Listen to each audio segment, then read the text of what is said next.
Mesdames et messieurs, bonjour et ravi de vous retrouver dans votre émission Grand Invité.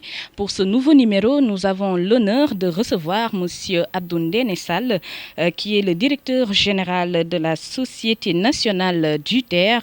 Je rappelle que Monsieur Sall est ingénieur polytechnicien. Il est nommé directeur général de la Société nationale du TER, du train express régional. Mais avant cela, il était ministre en charge du réseau ferroviaire au précédent gouvernement de Macky Sall. Et pour en savoir un peu plus sur lui, je laisse le privilège à notre invité de se présenter et de nous dire son parcours. Bonjour, Monsieur Sall. Bonjour, polytechnicien, directeur général de Saint-Ter, coordonnateur de Benno Bokk Yakaar pour le département de Tivaouane. Et j'ai eu un parcours quand même très vaste parce que lorsque je suis sorti de Polytechnique en 86, j'ai été d'abord dans un projet Banque mondiale, projet gestion et développement urbain où j'ai fait 4 ans. Après ces 4 ans, j'ai créé quand même une entreprise de construction avec des polytechniciens, avec un groupement de polytechniciens jusqu'à 2004 où j'ai créé un bureau d'études Afrique Consult qui a travaillé presque dans tous les pays sur de grands projets de développement jusqu'en 2014 où j'ai eu quand même l'opportunité quand même de travailler avec le président Macky Sall dans le gouvernement du président Macky Sall dans le gouvernement de du premier ministre Boun Abdallah Dionne où j'étais d'abord secrétaire d'État chargé du réseau ferroviaire pendant 2 ans avant d'être ministre délégué chargé du développement du réseau ferroviaire pour 3 ans. Et maintenant, depuis le dernier remaniement qui est intervenu quand même en avril 2019, j'ai quitté le gouvernement et en juillet, le président a bien voulu me rappeler au poste de directeur général de Saint-Ter, qui est la Société nationale de gestion du patrimoine du TER. Je suis originaire de Tivaouane, donc je suis Wolof, mais avec des parents tout couleur. J'ai fait même l'école primaire à Tivaouane. J'ai continué aussi l'école primaire, j'ai fini à Fann Résidence. Fann Résidence, parce que j'étais avec mon homonyme, Abdoulaye Ndiaye, qui fut quand même gouverneur de la région de Dakar, puis directeur général de l'ENAM. Donc, j'ai fait Fann Résidence où j'ai eu mon entrée en 6e pour aller au lycée de Diagne où j'ai eu mon bac C. Après le bac C, je suis parti quand même à l'école polytechnique de Thiès où j'ai été diplômé ingénieur polytechnicien quand même en 86, la promotion Cheikh Anta Diop. Et après, j'ai travaillé, je vous ai dit, dans un projet Banque mondiale, projet gestion et développement urbain. C'est le premier projet urbain du Sénégal qui a eu à intervenir quand même pour améliorer les infrastructures municipales à Dakar, faire des voiries correctrices et tout ça. Après ça, j'ai créé quand même une société CGS, où avec des polytechniciens, où nous sommes intervenus dans beaucoup de travaux à l'intérieur du pays et à l'extérieur. Après, en travaillant, j'ai fait d'autres formations parce que je suis allé à l'université, j'ai fait mon diplôme de politique économique et analyse économique de projet à l'université de Dakar.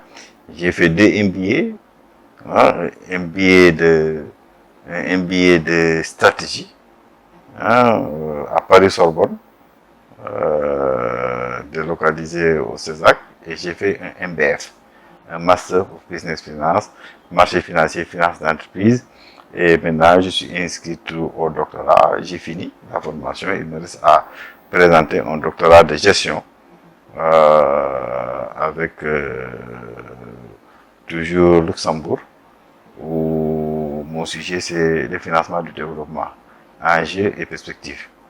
Donc c'est ça, vraiment, du point de vue formation, on peut dire que je suis ingénieur de base, je suis économiste et je suis financier en même temps.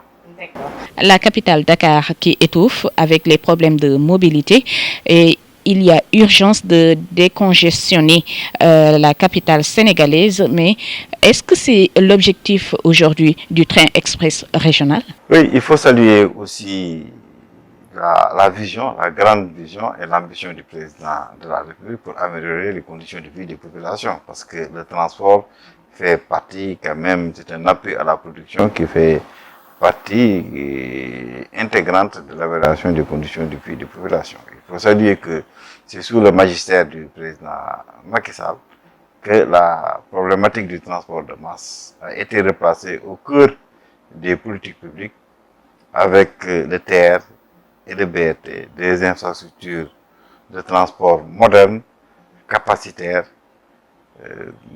confortables, respectueux de l'environnement qui vont améliorer la mobilité urbaine entre Dakar et sa banlieue, entre Dakar et Diamniadio et plus tard connecter quand même Dakar à l'aéroport. Donc c'est une grande ambition.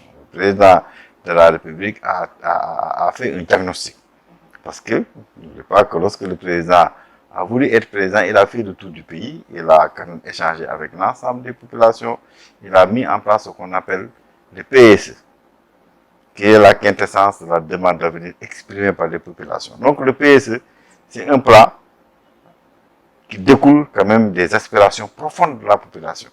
C'est pourquoi on dit que le PSE, c'est la quintessence de la demande d'avenir, c'est-à-dire de la demande exprimée par les populations. Et le président de la République a mis en œuvre, a complété quand même cette vision et a mis en œuvre donc les terres, les BRT, tout ça, ce sont des projets du PSE. Voilà. Donc, pourquoi le TER, pourquoi le BRT? Le président a fait un diagnostic. Dakar, c'est 0,3% de la superficie du pays. Dakar abrite 25% de la population. Dakar englobe l'ensemble du parc mobile ou du parc de véhicules est concentré à Dakar. Pour lutter contre les externalités négatives qui tirent l'économie vers le bas, parce que nous perdons 100 millions sur les congestions de Dakar. Le président a dit, je vais d'abord décongestionner Dakar. Qu'est-ce qu'il faut faire pour décongestionner Dakar? Je vais créer des pôles urbains pour transférer d'abord les activités de Dakar vers ces pôles urbains. Donc il a créé le pôle urbain de Diamniadio, le pôle urbain de Lac Rose et le pôle urbain de Dago Kholba. On transfère les activités. Parce qu'on ne peut pas transférer les hommes sans transférer les activités. Les gens ne vont pas aller quelque part où ils n'ont pas de possibilité de travail. Donc pour rendre la ville économiquement viable, le pôle urbain économiquement, il faut transférer les activités pour que les gens puissent y travailler, puissent y vivre, gagner de l'argent là-bas et résider. Donc c'est pourquoi il a créé des pôles urbains pour un peu décongestionner la concentration excessive de la démographie, du trafic. Il faut nécessairement créer un transport de masse qui puisse quand même connecter Dakar à ces pôles urbains.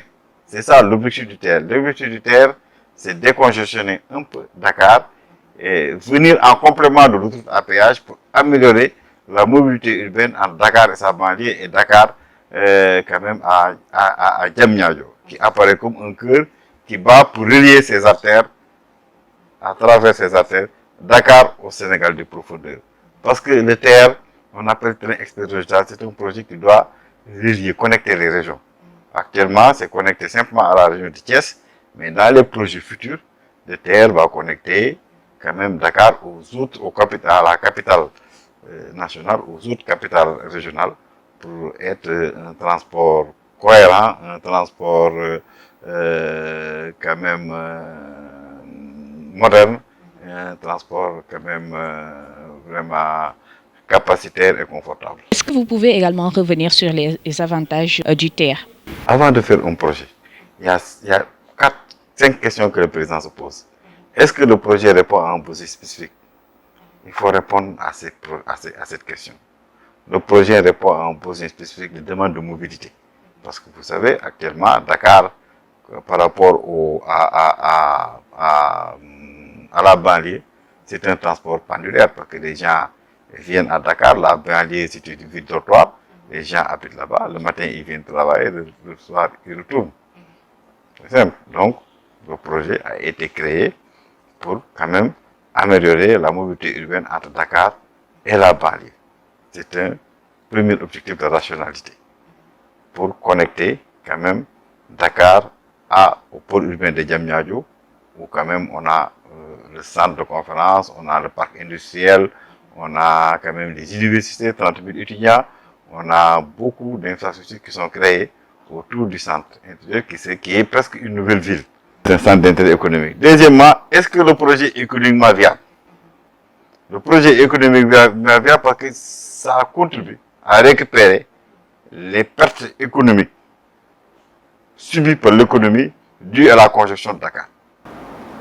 Parce qu'on dit que sur la congestion de Dakar, dernière étude Banque mondiale démontre que nous perdons 108 milliards sur les externalités négatives de la congestion au Dakar. Le manque le déficit de déplacement, le déficit de temps, l'ensemble du temps perdu, avec les embouteillages et tout ça, ça nous fait perdre 100 millions sur l'économie. 100 milliards par an sur l'économie. Donc le président a dit, le coût de l'inaction, si nous restons 8 ans sans rien faire, nous perdons 880 milliards. Le président a dit, le coût de l'inaction pendant 8 ans finance de terre. Cette phrase constitue et résume la rationalité économique du terre. Donc le terre est économiquement viable. D'accord. Et par rapport... Sans pour autant mettre en relief les recettes que ça va apporter. Mais la récupération des pertes dues à l'encombrement et de la congestion à Dakar, quand même, nous font perdre 100 milliards annuellement. Si nous récupérons ces 100 milliards sur 8 ans, donc le coût de l'inaction sur 8 ans finance de terre. Donc c'est économiquement viable et on n'a pas encore rajouté l'ensemble des recettes parce que c'est un transport. Les gens vont rentrer et payer quand même des tickets. Donc l'économiquement viable. Est-ce que le projet est financièrement viable? Donc c'est la rentabilité financière. On regarde, on compare l'ensemble des dépenses, c'est-à-dire les coûts et les charges d'exploitation et l'ensemble des recettes. Lorsqu'on a vu lorsqu'on a calculé l'ensemble des charges, c'est-à-dire coût de réalisation plus coût de fonctionnement, on compare avec les recettes futures, le projet est financièrement viable. Parce que n'oubliez pas que les bailleurs de fonds, ils regardent la rentabilité financière avant de financer. Donc le projet est financièrement viable. Est-ce que nous avons les moyens de le financer? Nous avons les moyens de financer tout. Parce que on est dans un cadre de gouvernance fiable. On est dans une stratégie claire et solide, définie par le président de la République.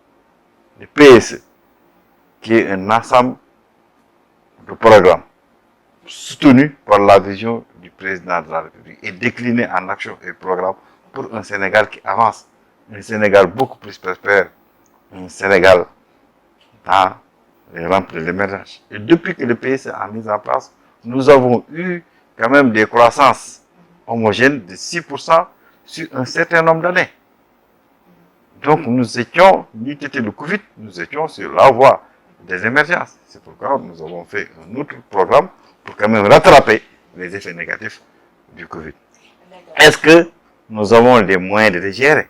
Tout le monde sait que le Sénégal a une expérience avérée en matière de chemin de fer. Et nous avons quand même pris pour ce terre la SNCF qui va venir exploiter pour un certain nombre d'années en attendant de faire un transfert de compétences complet pour que le Sénégal quand même puisse gérer en interne. C'est toutes ces questions-là avec un go qui te permet d'avoir de l'argent pour financer le terre. Donc c'est le projet terre qui se finance elle-même. La rationalité du projet a permis d'obtenir des financements facilement. Un contrat de gestion où le futur exploitant, qui est la Sen'Ter, ils ont créé une société, une filiale de la SNCF, qui est la Sen'Ter, qui va s'occuper de l'exploitation du terre pour notre compte, pour le compte de la société de patrimoine. Parce que tout le patrimoine du terre appartient à l'État. Tout, les trains, les rails, tout appartient à l'État. tout l'investissement du terre appartient exclusivement à l'État. C'est comme une route. Les routes qui sont là, ça appartient à l'État. Donc tous les investissements découlant du projet terre appartiennent à l'État. Maintenant, on a signé un contrat de gestion. Nous, la Saint-Terre, nous sommes Saint-Terre, nous avons donné un contrat à la Saint-Terre. La Saint-Terre supporte les risques trafic. Donc, récupère les recettes, assume les charges d'exploitation et de fonctionnement. Donc, on va payer les charges de fonctionnement à la Saint-Terre. Et on va payer aussi, on rémunère les services. On rémunère les services. Donc, on supporte les risques trafic, on récupère les recettes, on paye les charges de fonctionnement. C'est comme on a donné, c'est comme un marché. On a donné un marché, on te paye l'exploitation, c'est un contrat de gestion.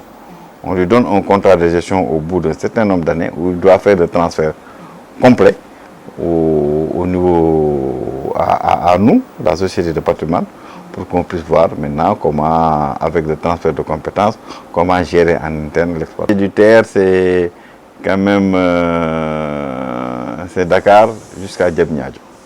Et après, de Diamniadio à AIBD.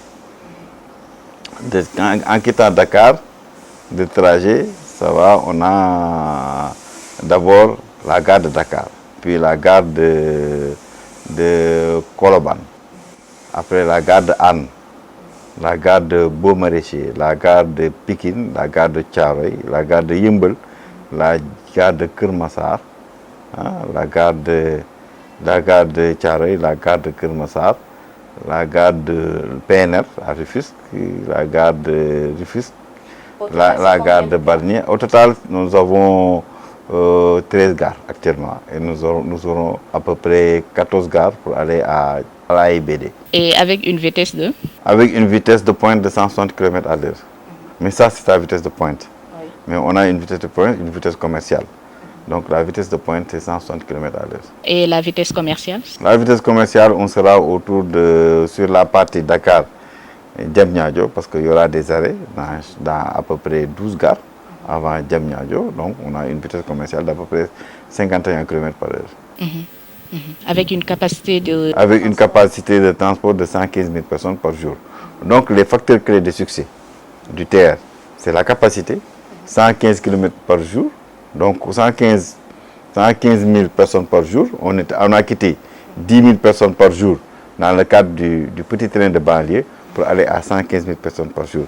C'est ça, c'est la régularité, parce qu'à chaque 10 minutes, quand tu es sur une gare, chaque 10 minutes, il y a un train qui te prend pour t'amener quand même vers une destination finale, dans chaque 10 minutes. Donc c'est la régularité et la fiabilité. Nous avons combiné la vitesse et la précision.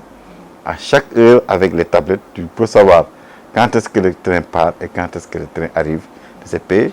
Tu vas intégrer ça, les temps de parcours, les temps pour vraiment gérer quand même ton voyage pour arriver à temps. Il n'y aura plus d'embouteillage, il n'y a plus tout ça.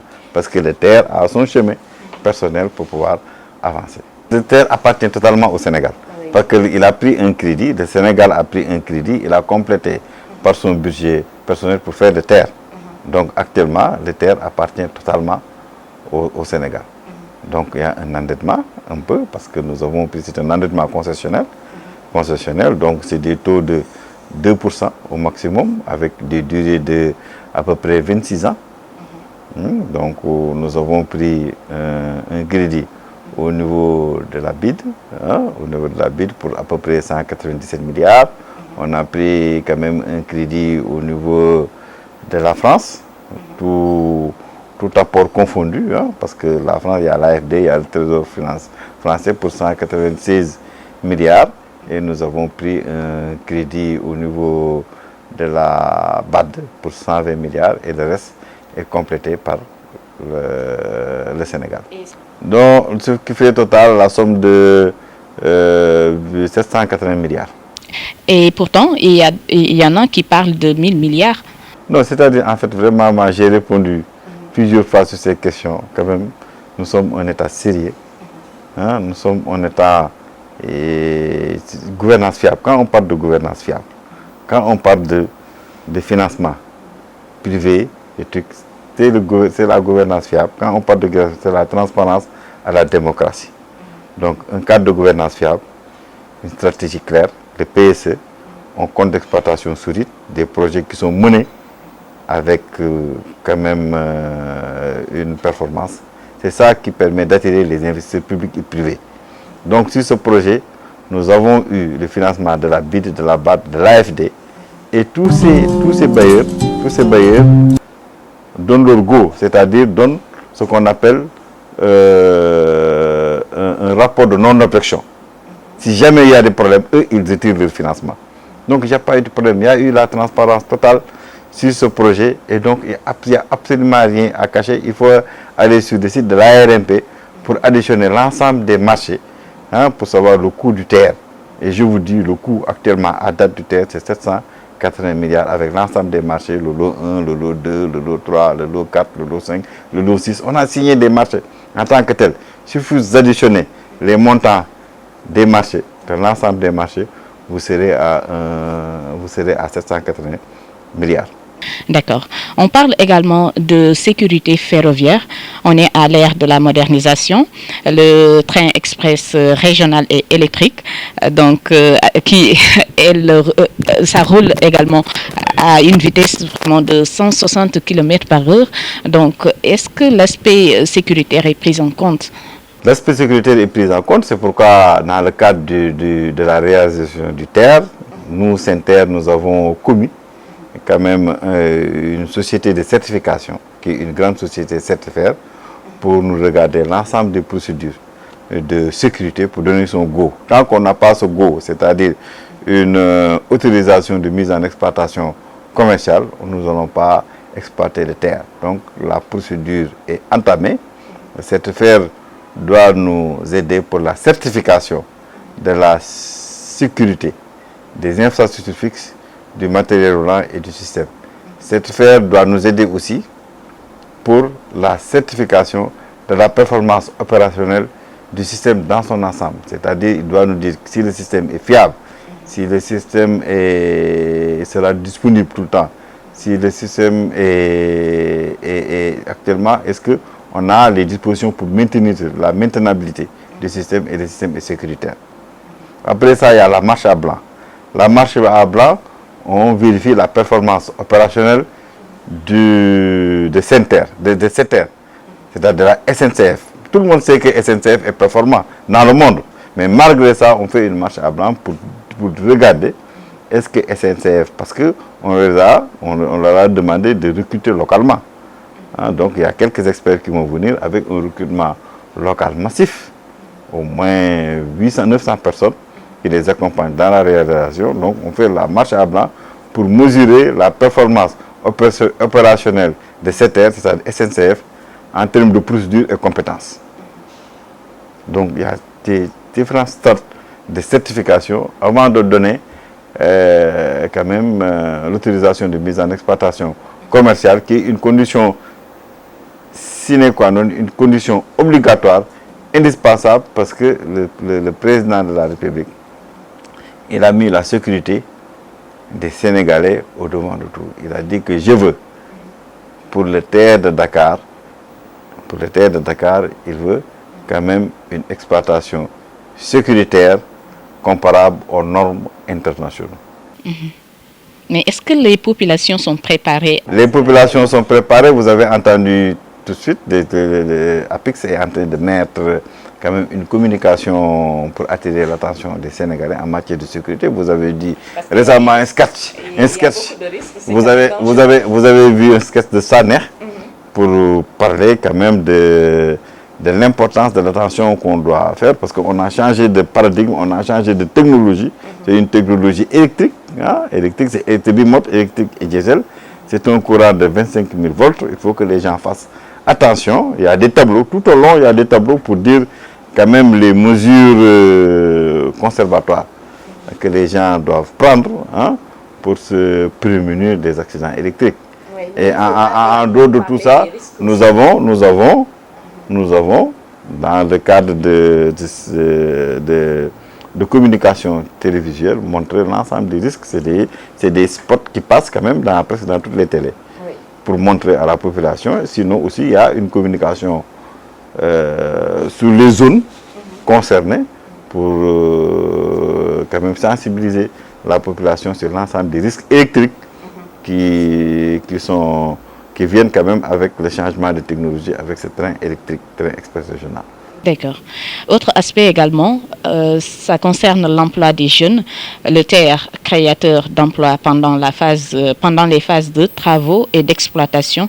Est-ce que vous pouvez revenir un peu sur le nombre d'employés que génère le TER?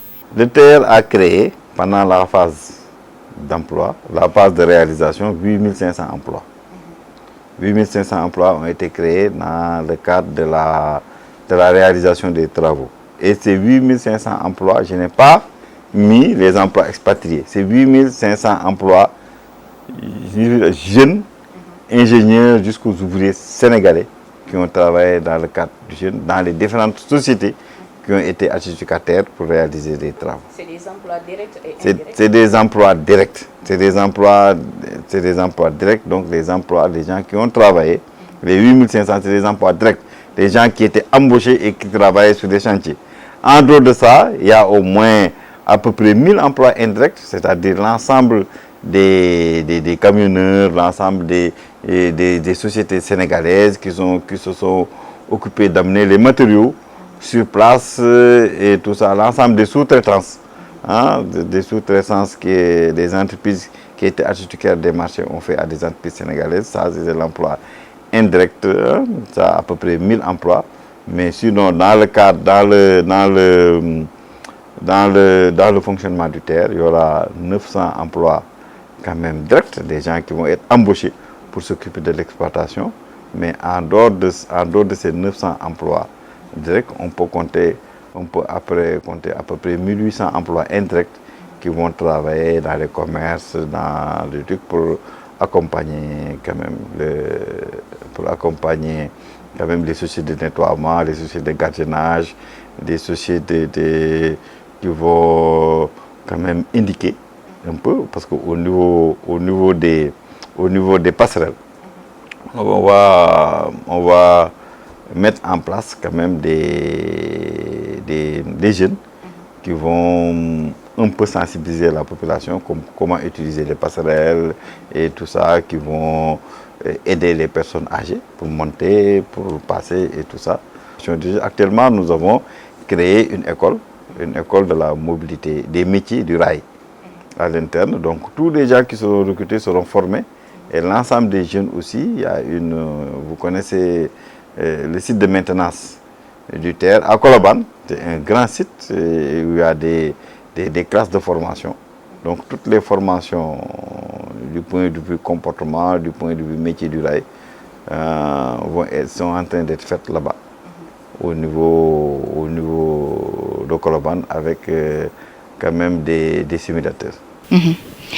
Et la grande question qui vient à son heure, à quand le démarrage du train express? Non, on l'a répété plusieurs fois. Je veux pas être en porte-à-faux avec mon ministre. Nous avons déclaré récemment que l'exploitation commerciale, la mise dans l'exploitation commerciale va démarrer le 24 décembre. Donc nous travaillons d'arrache-pied, APEX et l'ensemble des intervenants sur ce TER sont en train de travailler d'arrache-pied quand même pour respecter ce délai. Nous sommes en train de chercher l'autorisation de mise en exploitation commerciale avec un grand cabinet de certification certifié pour pouvoir quand même démarrer l'exploitation dans les meilleurs délais, c'est-à-dire le 24 décembre, mais dans des conditions sécuritaires. Parce que c'est un transport de masse, 115 000 personnes par jour, il faut assurer quand même une sécurité totale parce que le président tient à ce que le démarrage et l'exploitation se fassent dans les meilleures conditions de sécurité, comparables aux normes, aux normes internationales, aux normes qui se font dans tous les pays. D'accord, mais il y a eu plusieurs reports et c'est à répétition de son démarrage. À chaque fois qu'on donne une date, c'est encore reporté et les Sénégalais s'impatientent. C'est-à-dire ce qui est important, je crois que ce qui est important, c'est la rationalité du TER, c'est l'ambition que le président a eu pour faire cette terre. Parce que cette terre, c'est des projets qui se font en 10 ans. La Côte d'Ivoire, ils ont le même projet. C'est programmé 2012-2025. Maroc, c'est le même projet. C'est programmé en 6 ans, 7 ans. La France, c'est le même trajet. Ils ont programmé plus de 6 ans. Mais depuis l'avènement du président Macky Sall, nous sommes en train de délivrer les projets avec une cadence, avec une rapidité extrême. C'est pourquoi nous avons pris quand même des délais très justes. Mais je vous dis, hein, on n'est pas assis, on arrive à terminer et fonctionner le 24 décembre. Ce sera une performance mondiale en termes de réalisation ferroviaire. Projet comparable. Parce que des fois, les gens se trompent en parlant de 36 km. Nous avons fait 108 km de rail. C'est 36 km multiplié par 2 parce que c'est 2 voies standards et une voie métrique. Électrifiée avec des murs de part et d'autre parce que c'est un train électrique. Il faut mettre des barrières pour rendre difficile l'accès sur la plateforme. Il faut saluer simplement la rationalité du truc et les gens vont oublier le problème de délai lorsque ça va commencer à fonctionner. Et nous apprenons, tout le monde, hein, tous les gens qui sont sur le terre actuellement, tous les intervenants sont APEX et l'ensemble des entreprises. Ils sont en train de travailler quand même en harmonie pour délivrer cette terre, un terre sécuritaire qui va quand même contribuer beaucoup à améliorer quand même les déplacements, la mobilité du centre-ville à la banlieue, du centre-ville à Diamniadio et du centre-ville à l'aéroport. D'accord. Parlons maintenant de la fixation des prix. Au moment où l'on sait que le pouvoir d'achat des Sénégalais est très faible par rapport au prix des tickets. Aujourd'hui, est-ce qu'on ne pourrait pas réduire un peu le prix du ticket qui est de 1500 francs CFA? Ce qu'il faut dire, un prix, ça reflète quand même un prix, c'est un indicateur économique. C'est simplement ça. Ne pensez pas que les États fixent des prix comme ça de manière aléatoire. On fixe un prix par rapport à un service déterminé. Nous avons fait quand même une étude d'acceptation du prix pour tous les gens. On connaît, après c'est des enquêtes d'acceptation. Donc on a fait quand même une enquête, une grande échelle, sur les prix. Est-ce que les populations, est-ce que c'est des prix acceptés et tout ça, et les populations ont dit que sur les prix annoncés, ils sont prêts quand même à payer ce prix pour aller à Diamniadio. Ce prix est au même niveau. Beaucoup de Sénégalais au même niveau. Donc, nous avons fait une enquête. En fait, actuellement,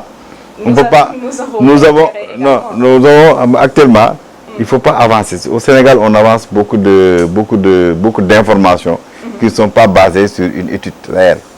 C'est ça le problème. Nous avons fait une étude d'acceptation du prix pour regarder si les personnes qui vont prendre ce transport, ils sont confortables, ils ne sont pas confortables. On a comparé avec des prix qui existent actuellement dans ce pays en termes de transport. Il y a Dakar Demdik qui va à Diamniadio, il y a d'autres modes de transport qui vont à Diamniadio. Les gens ont dit qu'ils étaient confortables par rapport aux prix qui sont annoncés. D'accord. On parle également de renforcer le réseau ferroviaire. Il y a le train de Tambacounda à Bamako également. Récemment, le directeur général Kibli Traoré en parlait de la rénovation qui doit se faire. Oui, je crois que Kibli a assez communiqué sur ça, sur la rénovation. Le président de la République a une ambition forte pour le chemin de fer parce que c'est en cohérence, conscient du rôle majeur que doit jouer le chemin de fer dans l'amélioration de la compétitivité économique du pays. Le président a une vision de maillage ferroviaire. Quand on dit maillage ferroviaire, c'est rattacher toutes les villes en fonction de la demande, toutes les villes avec des chemins de fer. Donc c'est un maillage ferroviaire, la vision du président, maillage ferroviaire.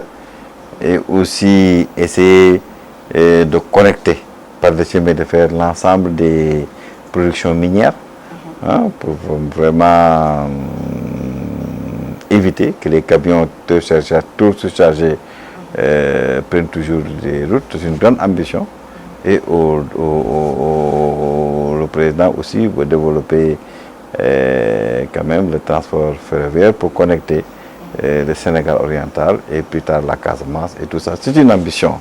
C'est une ambition vraiment de faire un maillage ferroviaire adossé sur un maillage ferroviaire complet et sur quand même la connexion des zones minières au port de Dakar, parce que quand même il n'y a pas une transformation sur place. Il faut les gens achètent les mines pour les transformer ailleurs. Il faut les connecter au port de Dakar. Et donc c'est une grande ambition. Il faut saluer l'ambition du président de la République parce que quand même les gens, on a trouvé un réseau important. Depuis 1924, nous avions déjà 1000 km de réseau dans ce pays. Ces réseaux étaient faits par le colonisateur et depuis lors, les gouvernements qui se sont succédés, il n'y a pas eu un rail posé de plus. Il n'y a que sur le magistère du président Macky Sall qu'on a eu les terres, d'abord 108 km de rail, et on va avoir de Dakar Bamako en un écartement standard. Ça fait à peu près 500 km de rail. Vraiment, moi je salue l'ambition, la vision d'abord et l'ambition du président de la République pour quand même investir beaucoup sur le rail pour améliorer la compétitivité du pays. Parce que le transport, c'est pas la production, c'est un appui à la production. Donc, pour améliorer la compétitivité économique du pays, c'est extrêmement important. C'est un projet quand même qui était là. Nous venons d'avoir un accompagnement important de la coopération canadienne et j'espère que bientôt, ce projet va voir le jour pour quand même améliorer la mobilité des biens, la mobilité des biens de la marchandise, un peu impacter le port, parce que quand même le transport ferroviaire, il y a 1500 camions qui rentrent sur le port, parce qu'il n'y a pas de train. Avec le train, les camions vont diminuer, le train va rentrer à l'intérieur du port, il va prendre les conteneurs et les amener. C'est 400 camions qui sortent du port pour aller au Mali. Si on veut éviter ces 400 camions, ça va contribuer, ça va baisser quand même les coûts d'entretien de nos routes. Ça va contribuer à diminuer la fraude et ça va continuer aussi à diminuer les accidents sur la route parce que un camion, quand il y a un accident avec un camion, c'est des accidents quand même très mortels parce que le camion, c'est la masse, parce que c'est ce qu'on appelle c'est une quantité de mouvement importante. C'est la masse multipliée par la vitesse. C'est une quantité de mouvement importante, donc c'est la masse multipliée par la vitesse. Hein, la masse multipliée par la vitesse au carré, c'est la quantité de mouvement. Quand il y a un accident frontal avec une petite voiture qui a une petite masse, même si c'est là une vitesse supérieure, c'est difficile. Donc, différentiel de quantité de mouvement, les accidents sont souvent très, très mortels avec les camions. Donc, si on peut transférer l'ensemble de ces 400 camions qui vont au Mali, chaque jour, c'est chaque jour 400 camions qui vont au Mali et 1500 camions qui sortent du port, qui vont dans les autres localités, pour amener les biens dans les autres localités, tout bas, sur des centres de consommation. Il y a beaucoup d'importations de l'extérieur. Donc c'est extrêmement important que l'on fasse ce chemin de fer, qu'on ait un port sec au niveau de Tamba pour que les camions s'arrêtent à Tamba. S'arrêtent à Tamba pour que le chemin de fer puisse prendre le relais pour amener quand même les marchandises à Dakar et prendre des marchandises de Dakar pour les amener à Tamba. Concerne justement l'économie, comment se porte l'économie du Sénégal? Vous, en tant qu'économiste, quelle analyse faites-vous avec la Covid-19? L'économie du Sénégal se porte très bien. Très bien. Parce qu'il y a un seul indicateur, il y a un indicateur composite qui mesure l'économie du Sénégal. C'est la croissance. Et depuis l'avènement du président Macky Sall, avec la mise en place du PSE, nous avons une croissance homogène sur un certain nombre d'années. C'est-à-dire sur 4-5 ans, nous avons une croissance de plus de 6%. Donc ça suppose qu'on était sur la bonne voie. Nous étions le Covid qui a un peu impacté parce que le Covid, la croissance, la croissance, c'est c'est le différentiel de richesse d'une année à une autre. C'est la première fois qu'ils travaillent avec cette cadence. Et c'est la première fois qu'un projet est réussi quand même avec cette cadence le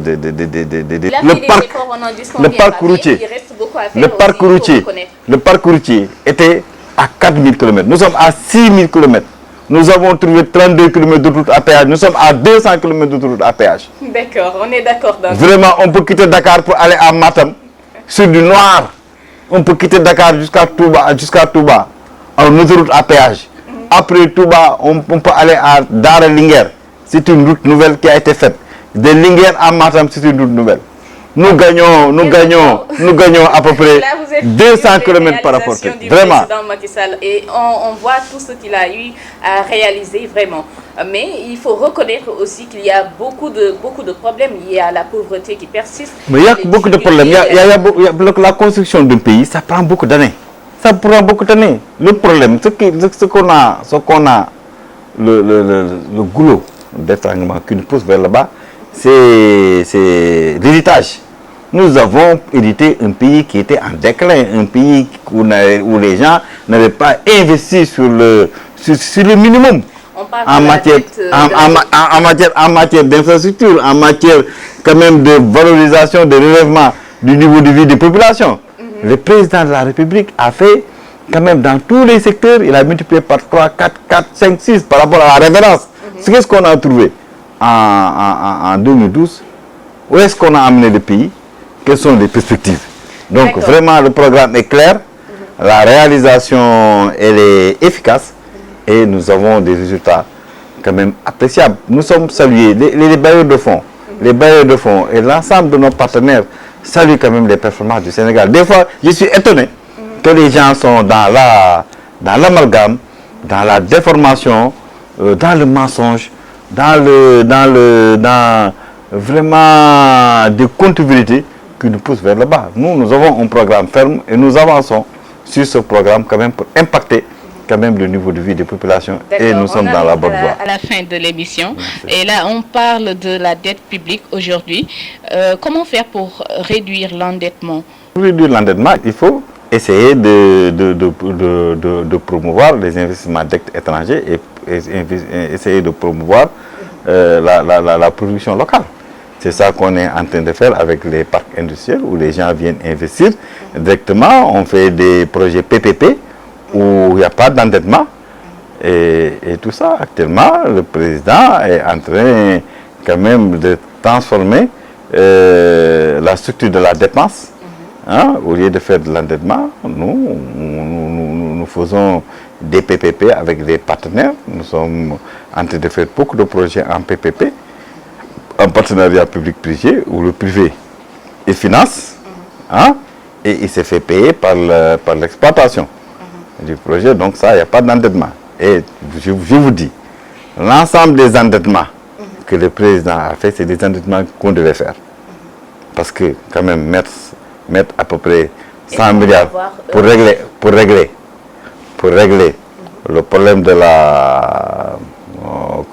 le désenclavement de l'île à Morphir, faire Ndjoum Bakel et tout ça, c'est des endettements qui sont mis sur les contraintes économiques, parce que j'ai dit que le transport est une contrainte économique de l'économie.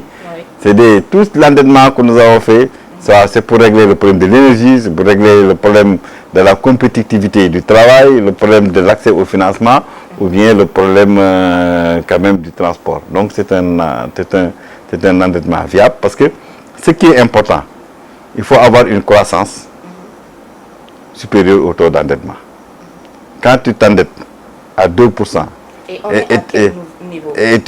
quand tu t'endettes à 2% et que tu es à 6% de croissance, parce que l'investissement, l'endettement, c'est pour investir. Et l'investissement, c'est pour créer des emplois tout de suite et la croissance de demain. Si les produits de l'endettement créent une croissance de 6%, c'est supérieur au coût de l'argent. Parce que tu t'endettes à 2% pour avoir 6% de croissance. C'est les deux termes qu'il faut comparer. Le niveau de l'endettement, ce n'est pas important. Ce qui est important, c'est l'endettement, quelle croissance Hein? Quelle croissance? Quelles sont quelle croissance a créé l'endettement, hein? Pour pouvoir supporter le remboursement de la dette. Mais c'est une question que se posent les populations. Mais les populations, parce que les populations, ils sont pas... Les populations actuellement, l'endettement est soutenable. Le problème, il y a l'endettement et les services de la dette. C'est que l'endettement, c'est global. Les services de la dette, c'est ce qu'on paye par année. L'endettement du Sénégal n'a jamais été à défaut. Il n'y a pas, mensuellement, la dette extérieure et intérieure est payée. Il n'y a aucun problème.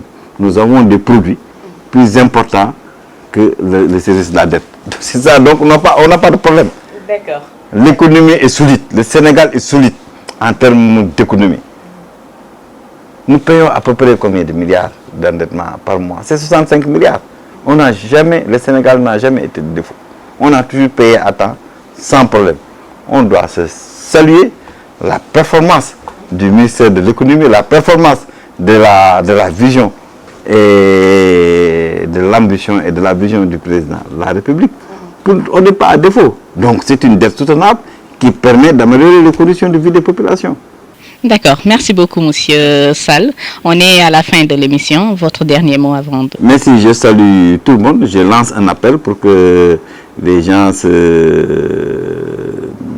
se concentrent plus sur la lutte sur le coronavirus, que les gestes barrières soient respectés. Je fais un appel pour que les gens aillent quand même dans les centres de vaccination pour se faire vacciner. C'est extrêmement important parce que le Covid est en train de tirer l'économie vers le bas. On était à 6% de croissance pendant un certain nombre d'années. Avec le Covid, on a perdu quand même 3 points de croissance, 2 à 3 points de croissance. On est à 2 quelques 3 points de croissance. C'est pourquoi tout le monde, nous avons tous, c'est une responsabilité individuelle et collective, nous avons tous travaillé, sensibilisé l'ensemble des personnes pour que les gestes barrières quand même soient respectés. Le fait de se laver les mains, de mettre les gels, de laver les mains simplement. Même les gels, il faut se laver les mains. Laver les mains, respecter la distanciation sociale, porter des masques et tout ça et aller se faire vacciner. C'est extrêmement important parce qu'il y va de la vie de tout le monde. Il y va de la vie de tout le monde. On ne sera pas en sécurité tant que l'ensemble de la population est vaccinée et tant que les gestes barrières ne sont pas respectés. J'ai fait un appel solennel parce que c'est le Covid qui nous a fait perdre 4 points de richesse. C'est extrêmement important. Donc on doit tout faire, on doit accompagner l'État pour que quand même vaincre, apprendre à vivre avec le virus, vaincre et respecter les gestes barrières. D'accord, je vous remercie Monsieur Sall. Merci d'avoir accepté l'invitation. Mesdames et messieurs, c'est fini pour ce numéro de votre émission Grand Invité que j'ai eu l'honneur de vous présenter. Je rappelle juste que nous avions aujourd'hui comme invité Monsieur Abdoundé Sall, qui est le directeur général de la Société nationale du train express régional, que nous avions l'honneur de recevoir. Merci à vous d'avoir suivi et excellente suite de programme. D'ici là, moi je vous donne rendez-vous à la prochaine fois dans un autre numéro de votre émission Grand Invité.